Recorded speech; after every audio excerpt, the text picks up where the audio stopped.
Market single ಇಲ್ಲ committed ಅಂತ ನೀವು ತಿಳ್ಕೊಬೇಕು ಅಂತಂದ್ರೆ ಈ ರೀಲ್ ನ ಪೂರ್ತಿ ನೋಡಬೇಕು. ರೀಲ್ ಸೇವ್ ಮಾಡ್ಕೊಳ್ಳಿ ನಿಮ್ಮ ಫ್ಯೂಚರ್ ರೆಫರೆನ್ಸ್ ಗಾಗಿ. 7 ಡೇ EMA ನ ಬಾಯ್ ಫ್ರೆಂಡ್ ಅಂತ ಅನ್ಕೊಳ್ಳಿ, ಹಾಗೆ 13 ದಿನದ EMA ನ ಗರ್ಲ್ ಫ್ರೆಂಡ್ ಅಂತ ಅನ್ಕೊಳ್ಳಿ. 7 ಡೇ EMA ಯಾವಾಗ ಮೇಲಕ್ಕೆ ಹೋಗ್ತಾ ಇದೆ, ಆ ಕ್ರಾಸ್ ಓವರ್ ಆಗ್ತಾ ಇರೋ ಸಮಯದಲ್ಲಿ ಈಗ ಮಾರ್ಕೆಟ್ ಟ್ರೆಂಡ್ ಸ್ಟ್ರಾಂಗ್ ಆಗಿದೆ ಅಂತ.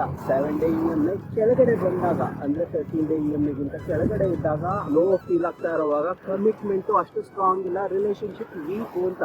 7 ಡೇ EMA ಕ್ರಾಸ್ ಓವರ್ 13 ದಿನದ EMA ಮೇಲೆ ಹೋದಾಗ ನೀವು ಕೊಳ್ಳುವುದಕ್ಕೆ ಸರಿಯಾದ ಸಮಯ ಆಗುತ್ತೆ, ಸ್ಟ್ರಾಂಗ್ ಟ್ರೆಂಡ್ ಫಾಲೋ ಮಾಡ್ತಾ ಇದೆ ಅಂತ.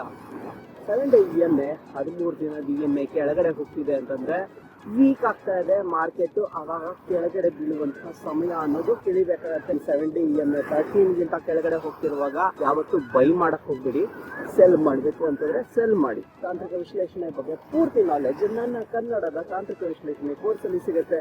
ಲಿಂಕ್ ಬಯೋ ಹಾಗೂ ಡಿಸ್ಕ್ರಿಪ್ಷನ್ ಅಲ್ಲಿ ಇದೆ.